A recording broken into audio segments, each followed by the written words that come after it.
Allons-nous baigner? We can't come yet. Bob's only just got home. Now, look, go with Lucille, you two. There's plenty of time to see Bob tomorrow.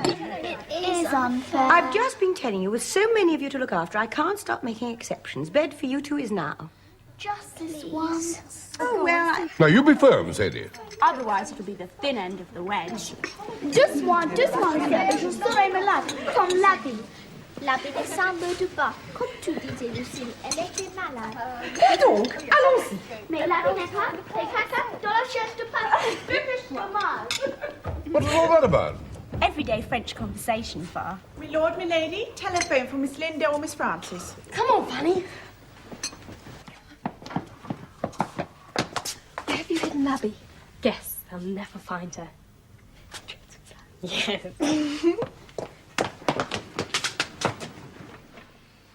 Miss Linda Radlett.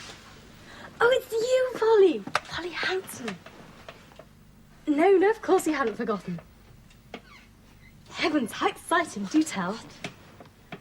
All right, tomorrow then. I can hardly wait.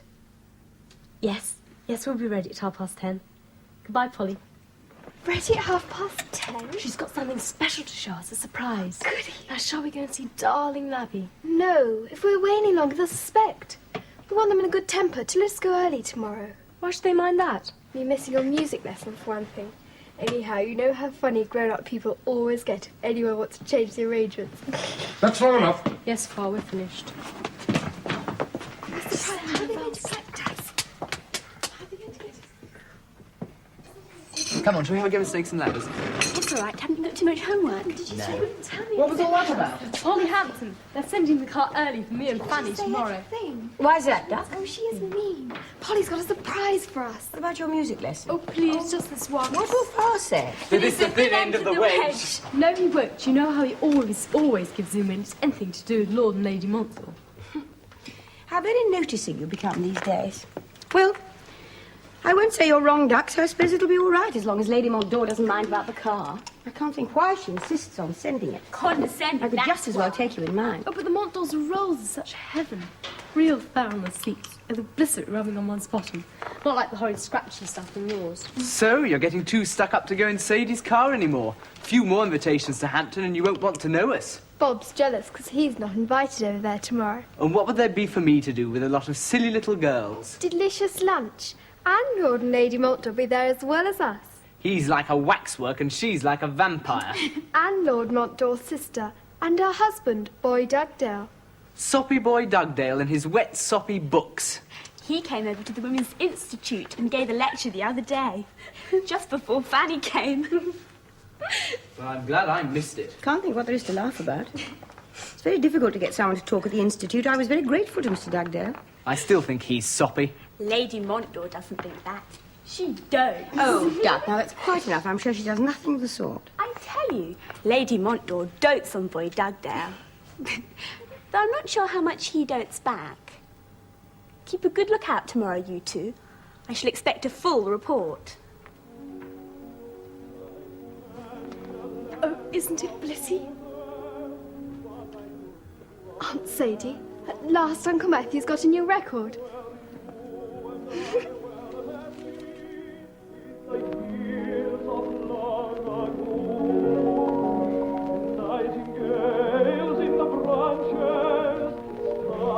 If the Radlett children were always in gales of giggles or floods of tears, Polly Hampton was never in either.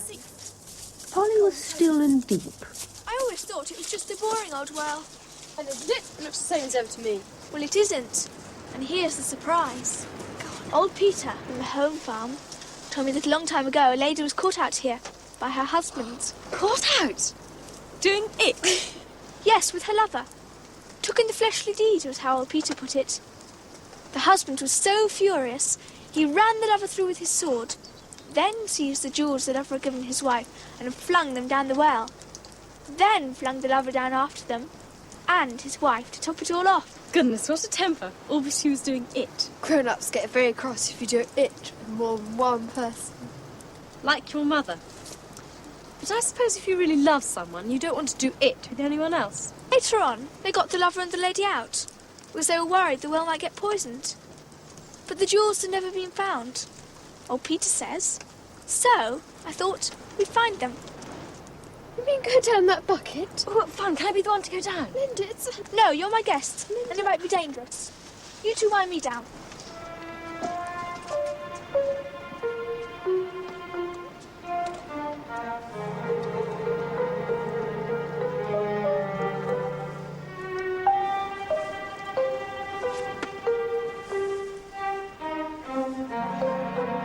Don't worry, I'll share the jewels with you. I don't think it's a very good idea. Wind me down, go on. I don't think your parents like it. They'll be furious when they hear. My parents are not going to hear. Now, wind me down.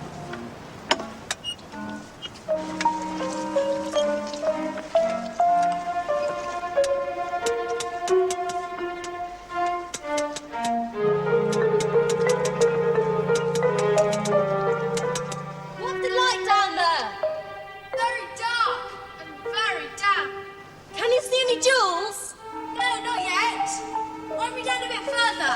I bet our Peter was just telling tale. Even if there are jewels down there, she'll never find them in all the mud. Don't spoil it, Fanny.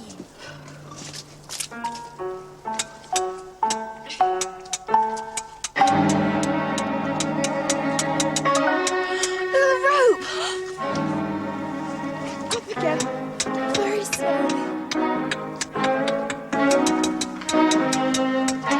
Hey, what are you doing? Why did you bring me up? I got tired of holding onto the handle. I can explain all this mud. Well, Sarah slipped in the garden. I suppose we'd better go in now. Mummy says we must all rest before lunch. I can't believe that, said Alice. Can't you? The Queen said in a pitying tone. Try again. Draw a long breath and shut your eyes. Alice laughed. There's no use trying, she said. One can't believe impossible things. The Earl of Montdor was beautiful to look at, but empty. Like a woman who has no sex appeal. But Lady Montdor, however, she was flesh and blood all right. A legend of worldly greed and snobbishness. And therefore often supposed to be of low or transatlantic origin. This new book... But in fact she was perfectly well born and decently brought up. And so she ought to have known better. Did you hear me, boy? Sorry, Sonia, say again, please. This new book you're planning. Well, it's about the emergence of some of our leading ducal families. Oh, you'll have to tread carefully. Most of them wouldn't bear much investigation. Not when they were emerging. I mean, take the Marlboroughs. No, perhaps we'd better not. The first Duke of Marlborough, when he was still John Churchill, sold his sister for money. Where did you learn that, Linda? Oh, I just picked it up, Lady Patricia. Well, you shouldn't mention it, Linda. There are certain things which we all know, but don't say aloud. Yes, Lady Montdor. Now, Fanny's very sensible about all that kind of thing. You must advise your cousin Linda, Fanny, on what not to say out loud. Yes, Lady Montdor.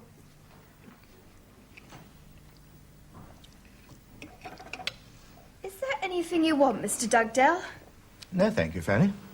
Why don't you call me Uncle Boy? You too, Linda. Because you're not our uncle, you're Polly's uncle. I know.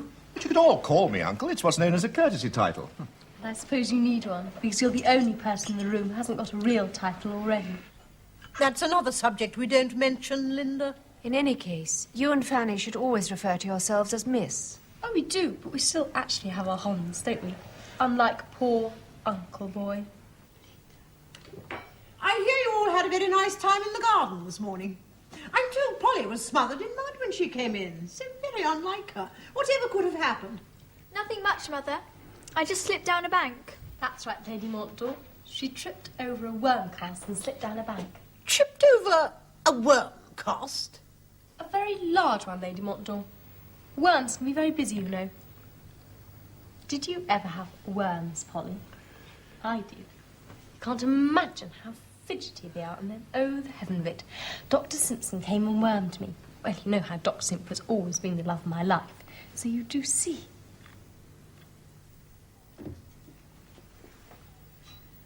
So what on earth did Lady Montdor say then?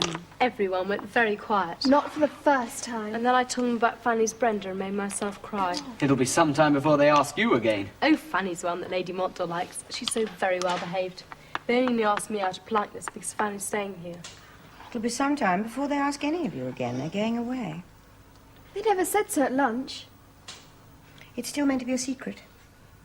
They're going to India. Lord Montdore's going to be Viceroy. They'll be away for at least 5 years.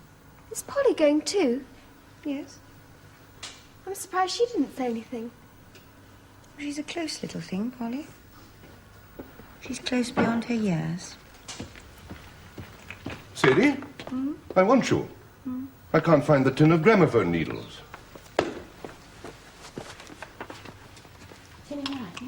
Oh, do tell quickly before Sadie comes back and gets annoyed. How was the lecturer's lecturer? Boy Dugdale. He had a go at you? Footy at lunch. You too, I take it. It was when he came to give his lecture at Sadie's Institute place, all about duchesses. And I suppose talking about them excites him, because after the lecture he gave us a foretaste of sex. It was a thrill. He took Louisa up onto the roof and did all sorts of blissful things to her. Well, at least she could see how they would be blissful with anyone except the lecturer. And I got some great sexy pictures as he passed the nursery landing. To admit, Fanny. There seems to be no limit to his interests. I suppose he likes Lady Patricia. Or did once. But he's always making sheep's eyes at Lady Montdore. Then there was me on the roof. And even little girls like you, too. I thought I told you to leave this sure of a labby in the stables. That was yesterday, Father. Until further notice, I said. And now your mother and I have just been in the tradesman's lab looking for the gramophone needles. Why should the gramophone needles be in the tradesman's lab? Don't interrupt. And there was Labby lolling on an expensive horse blanket like that pampered and insolent brute that she is.